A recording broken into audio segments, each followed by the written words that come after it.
for this. Need a little bit more air pressure.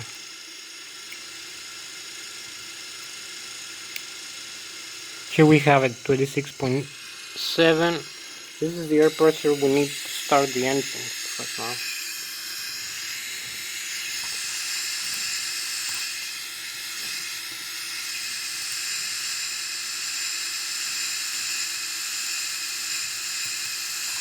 You can see this engine is off right here. It's not spinning. So I'm gonna show you the. Here we have some spinning to this engine. This is the left engine, the engine number 1. We have started the engine started and spinning. So I'm gonna use this here to initiate the fuel flow into the engines, to the left engine right now. You can see the start valve is open. Initiate the start and engine start. Here we have N2 is increasing. So I'm gonna do now the same for the other engine. Start valve is still open. We wait for like a few seconds to stabilize the engine. The other is still 0. You can see it here. So I'm gonna show you. Now we have it. You can see this engine starts spinning. The other engine, the right engine, is still 0. So I'm gonna show you now. I use this to start.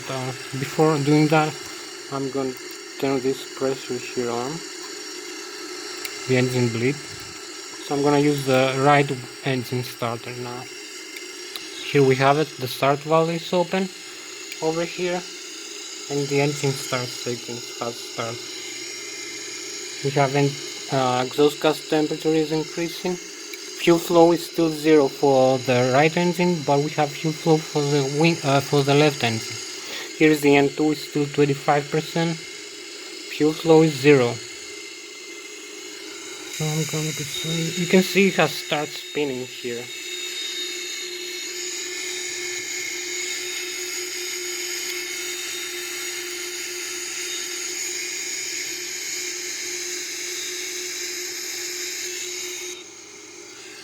So here we have it.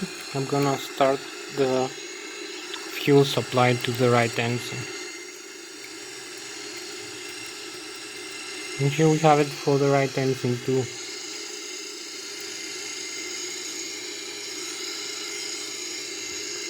Start valve still open. The rotation speed of the N1 and N2 keeps increasing. And we have almost everything stabilized. When the start sequence of the engine complete, we have start valve closed. There's no open. So this is, it went off. And the start controller over here goes back to the off position automatically. So now we're gonna use the packs here to supply all the air systems of the aircraft, like the hydraulic pressure and the air conditioning and the pressurization of the cabin, as I was telling you. Here we have the electric fans on again. Here we have them, the RDI system. You can see how much pressure we have now from the engine. You can turn the engines off. This is the bleed from the engine for pressurizing the system. And this is from the auxiliary power unit. Now it goes to the 0. And now we can have it back from the turbine and the engines. And here we have you can see if I turn the generator 1, here we have now electrical power from the generator, AC power, 115 volts. And here is the disconnect, it's no yellow anymore, the drive 1 and drive 2. This is the IDG. And here we have it again from the generator 2.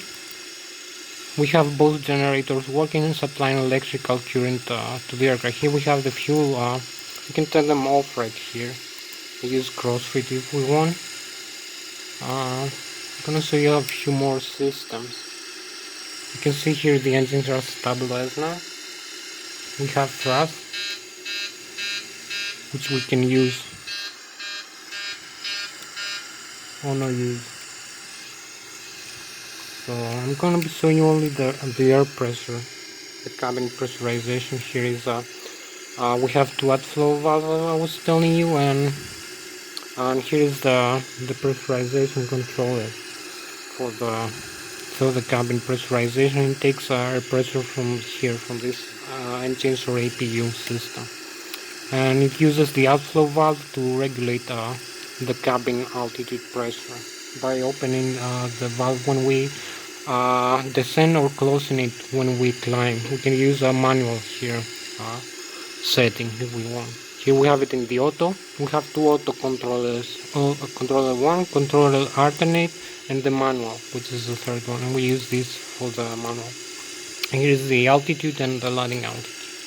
And here is the cabin climb or descent differential, and the differential cabin pressurization, which should be around 8.9 psi maximum altitude of 41,000 feet. And here we have a tape that shows the cabin altitude and the actual altitude the aircraft is flying. Like if we fly 25,000 feet altitude, we have a cabin altitude of about 5,000 feet in the pressurization, interior pressurization. Here I will explain you for the engines. We have the FADEX, which control, which they call them full authority digital engine control, and they use in conjunction with the auto thrust, the flight directors, the flight management computers, and they the autopilot commands and thrust lever angle, and it's used to actuate the thrust as we wanted. So if I use it right now, I command the thrust levers to increase the thrust, and this gives a command signal to the FADEX, which sends back a display here of what is going on with the engine system. So I'm going to show you this view right now. Visual copy. Here we have the engine increasing as we move the thrust levers over. We can use the auto thrust arm. This is used when we make a flight plan here and we want to connect the autopilot or use management speed here. We have our auto thrust. So the FADEX controls the thrust automatically and actuate the fuel flow and other factors of the engine. They also control the factors that we see over here in the ACAS. They make display and a reasonable, how we call it, actuation of the engine parameters. So the engine won't go overheat or overspeed or overpressure to create an engine failure. So I'm going to be talking to you about the other systems in another video. You can see me here again. Thank you very much for flying with me. I was Thomas. I'm flying the Boeing 737-800 that you can see here. I'm gonna see you in another flight. Bye bye.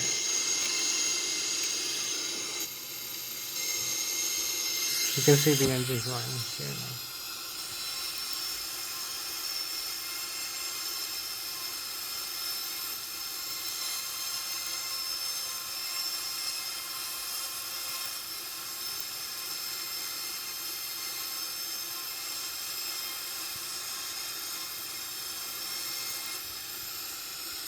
Here we have another view. Speed brake.